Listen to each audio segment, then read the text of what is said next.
बहुत सारे लोग मीणा जाति से है, लेकिन उनको पता ही नहीं है कि मीणा जाति का अस्तित्व आया कहाँ से है। देखो बेसिकली मीणा जाति का नाम मीन है, जो मत्स्य बोलो या फिर मछली से जुड़ा हुआ है, ठीक है। और इसका उल्लेख मत्स्य पुराण है ना, उनके अंदर भी मिलता है। राजस्थान का इलाका जो आज ढूंढाड़ के नाम से जाना जाता है ना, जैसे जयपुर स्पेशली हो गया, फिर दौसा, सवाई माधोपुर, टोंक, ये और भी कुछ इलाके हैं जो पहले एक टाइम पे मत्स्य जनपद के नाम से जाने जाते थे। और माना जाता है कि मीणा जाति उसी मत्स्य जनपद के वंशज है, ठीक है। इसका मतलब ये है कि जो मीणा जाति है ना, उसका अस्तित्व महाभारत काल से भी पुराना है, लगभग 3000 साल से भी पुराना। और इसका कनेक्शन महाभारत काल से भी है। देखो मैं आपको बताता हूँ, जो महाभारत में जो मत्स्य देश के राजा जो विराट थे ना, उनका जो जिक्र मिलता है, जिनके पास पांडव अज्ञात वर्ष के समय रहे थे, ठीक है, वही मत्स्य लोग आगे चलकर मीणा कहलाए, ठीक है। इसीलिए मीणा जाति को सीधे तौर से राजवंश या फिर क्षत्रिय मूल से डायरेक्टली जोड़ा जाता है। अब बात कर ले कि मध्यकालीन के इतिहास में मीणाओं की क्या स्थिति थी 700 ईस्वी से 1700 ईस्वी के बीच में। देखो इस समय राजस्थान में कई राजपूत राजवंश जैसे कि चौहान और स्पेशली कछवा आए। उससे पहले जयपुर, अलवर और दौसा के कई इलाकों में मेड़ा सरदारों का जो छोटे छोटे राज्य थे, ठीक है, जैसे दौसा के आसपास मेड़ा सरदार किलो और गढ़ियों में राज करते थे, ठीक है।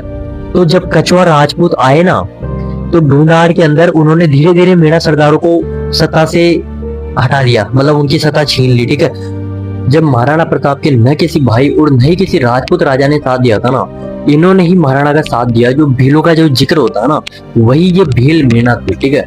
अब ब्रिटिश काल में क्या थे मेना, उसकी भी बात कर लेते हैं। 1871 में अंग्रेजों ने मेना को क्रिमिनल ट्राइब घोषित कर दिया, जिसमें 12 साल से ऊपर के बच्चों से लेकर वृद्धों तक थाने में 2 हाजिरी डेली लगानी पड़ती थी।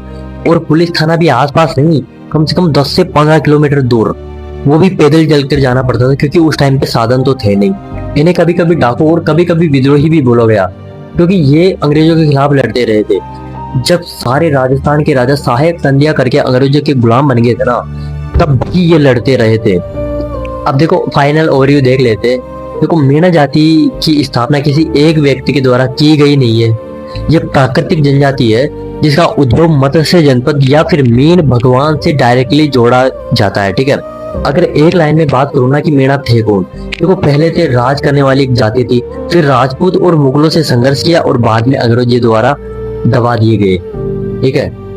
तो आई होप आपको समझ आया होगा, वीडियो अच्छा लगा होगा। देखो वीडियो अच्छा लगे तो वीडियो को लाइक कर दीजिएगा, और अगली बार आपको किस बारे में जानकारी चाहिए कमेंट्स में बता दीजिएगा, और वीडियो कैसा लगे वो भी आप कमेंट्स में बताइएगा।